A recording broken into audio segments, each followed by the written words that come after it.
Hello everyone, welcome to my channel. प्रस्तुत है आपके लिए एक और नई कहानी है एक लकड़हारे की जो जीवन के सत्य को उजागर करती है। दक्षिण भारत में एक राजा राज्य करते थे। बड़े न्यायकारी थे। एक बार वे आखेट के लिए जंगल में गए। रास्ता भटक गए। रास्ता ढूंढते हुए बहुत देर हो गई। थकावट के साथ साथ भूख और प्यास भी सताने लगी। तभी उन्होंने एक लकड़हारे को देखा जो लकड़ियां काट रहा था। बहुत से पेड़ कट चुके थे, बस थोड़े से बाकी थे। वह उन्हीं में से एक पेड़ की शाखा को नीचे गिरा रहा था। राजा ने उसके पास जाकर कहा, भाई, मैं बहुत भूखा हूँ, बहुत प्यास लगी है, क्या तुम्हारे पास कुछ खाने को मिलेगा? लकड़हारे ने कहा, हाँ, अवश्य मिलेगा। आओ बैठो। यहाँ कुछ ही दूर एक बावड़ी है, मैं वहाँ से आपके लिए पानी लाता हूँ। आप यह रोटी खाओ। उसने पोटली से निकालकर एक मोटी सी रोटी राजा के सामने रख दी और थोड़ा सा शाक भी साथ रख दिया। राजा ने उसको खाया, लकड़हारे का लाया हुआ पानी पिया, शांत होकर कहा, मैं अमुक स्थान का राजा हूँ, रास्ता भूल गया हूँ। लकड़हारे ने उसे रास्ता बता दिया।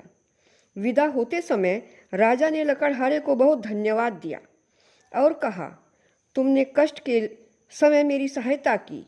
अगर तुम्हें कभी ज़रूरत पड़े तो मेरे पास आना, मैं तुम्हारी सहायता करूँगा। लकड़हारे ने हाथ जोड़कर प्रणाम किया। राजा चले गए। कुछ दिन व्यतीत हो गए। धीरे धीरे वन के सभी वृक्ष समाप्त हो गए। लकड़हारे को अपनी आजीविका की चिंता सताने लगी। जिन पेड़ों को काटकर वह कोयले बना बनाकर बेचता था, वही समाप्त हो गए। अब करे तो क्या करे? वह बहुत दुखी हो गया। तभी उसे राजा के द्वारा कही गई बात याद आई और वह राजा के पास पहुंच गया। सेवकों ने राजा को सूचना दी कि एक लकड़हारा आया है, वह आपसे मिलना चाहता है। राजा को स्मरण हो आया कि उसने एक लकड़हारे को सहायता देने का वचन दिया था। एक दिन उसने प्राण बचाए थे। उसने सेवकों से कहा, उसे अच्छे अच्छे कपड़े पहनाकर मेरे पास लाओ। सेवकों ने लकड़हारे को स्नान कराया, नवीन वस्त्र पहनाए और राजा के सामने ले आए। राजा ने पूछा, क्यों भाई लकड़हारे, क्या बात है? उदास क्यों हो? लकड़हारे ने उत्तर दिया, महाराज, जिस वन में से लकड़ियां काटता था समाप्त हो गया। अब जीविका का मेरे पास कोई साधन नहीं रहा। आपकी शरण में आया हूँ कि कोई वन मिले तो मैं भूखा मरने से बच जाऊं। राजा ने कहा, हो जाएगा यह काम, तुम निश्चिंत हो जाओ। उसके चले जाने पर अपने मंत्रियों को बुलाकर परामर्श किया कि इस लकड़हारे को क्या दिया जाए। परामर्श करने के पश्चात निर्णय हुआ कि शहर के दक्षिण में राजा का चंदन के वृक्षों का जो वन है वह लकड़हारे को दिया जाए। पदाधिकारियों को बुलाया गया। चंदन के वृक्षों का वह वन लकड़हारे के नाम कर दिया। उसको सूचना दे दी गई। कई वर्ष बीत गए। राजा एक दिन अपने महल में बैठे थे कि लकड़हारे का ध्यान आया। प्रसन्नता के साथ उन्होंने सोचा, अब तो लकड़हारा बहुत धनी हो गया होगा, कई भवन तथा महल बनवा लिए होंगे, इसलिए चलकर उसे देखना चाहिए। अपने मंत्रियों को साथ लेकर वह उस वन में गया जो लकड़हारे को दिया था, किंतु वहाँ कोई वन ही न था, न चंदन का कोई वृक्ष। राजा ने घबराकर अपने मंत्रियों से पूछा, अरे, वह वन कहाँ है जो लकड़हारे को दिया था? किसी और स्थान पर होगा, तुम मुझे अन्य स्थान पर ले आए हो। मंत्रियों ने पदाधिकारियों की ओर देखा। पदाधिकारियों ने कागजों की ओर। छानबीन करके बोले, महाराज, वह जंगल तो इसी स्थान पर था। राजा ने कहा, फिर वह गया कहाँ? खोज करने पर कुछ दूरी पर चंदन के कुछ वृक्ष दिखाई दिए।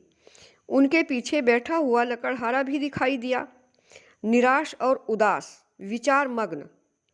राजा ने उसके पास जाकर पूछा, अरे, तू चिंता में क्यों है? लकड़हारे ने प्रणाम करके कहा, अन्नदाता, आपकी कृपा से इतने वर्ष तो कट गए, अब ये पेड़ रह गए हैं। थोड़े दिनों में ये भी समाप्त हो जाएंगे। सोचता हूँ इसके पश्चात क्या करूँगा। राजा ने आश्चर्यपूर्वक कहा, वृक्ष तो थोड़े से रह गए हैं, शेष वृक्षों का क्या किया तूने? लकड़हारा बोला, नित्य लकड़ी काटता हूँ, कोयला बनाता हूँ और बाजार में जाकर बेच देता हूँ। राजा ने दुख से कहा, अरे भाग्यहीन, यह तुमने क्या किया? यह चंदन की लकड़ी थी, जलाकर कोयला क्यों बना दिया? लकड़हारा बोला, चंदन की लकड़ी क्या होती है? राजा बोला, अच्छा होता यदि तू जानता।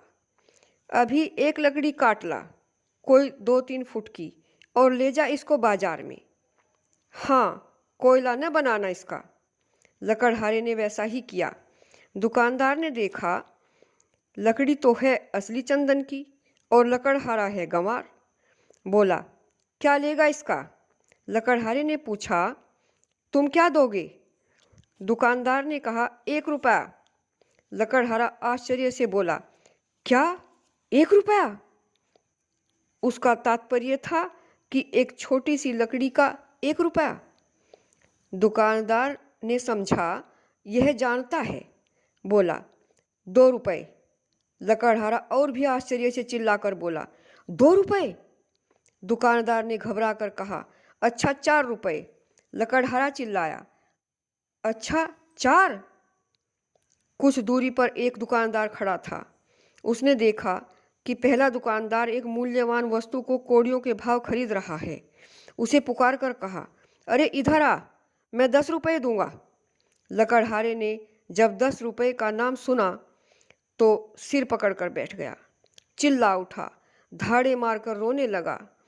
अब उसे ज्ञात हुआ कि जिस लकड़ी का वह कोयला बनाकर बेचता रहा है कितनी मूल्यवान थी और कितनी बड़ी संपत्ति का उसने विनाश कर।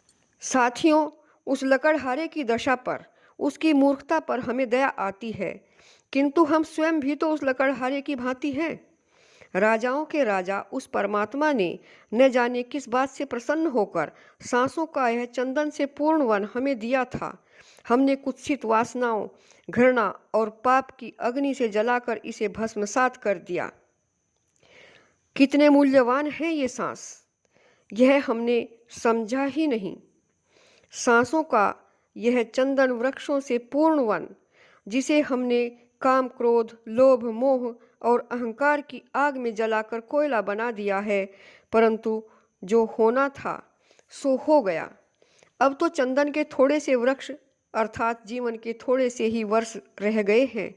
आओ इस समय का ठीक ठीक उपयोग करें और दूसरों को भी सिखाएं। साथियों, अगर आपको यह कहानी अच्छी लगी हो तो इसे लाइक करें, अधिक से अधिक शेयर करें, कमेंट करें और सब्सक्राइब अवश्य करें। पूरी कहानी सुनने के लिए धन्यवाद।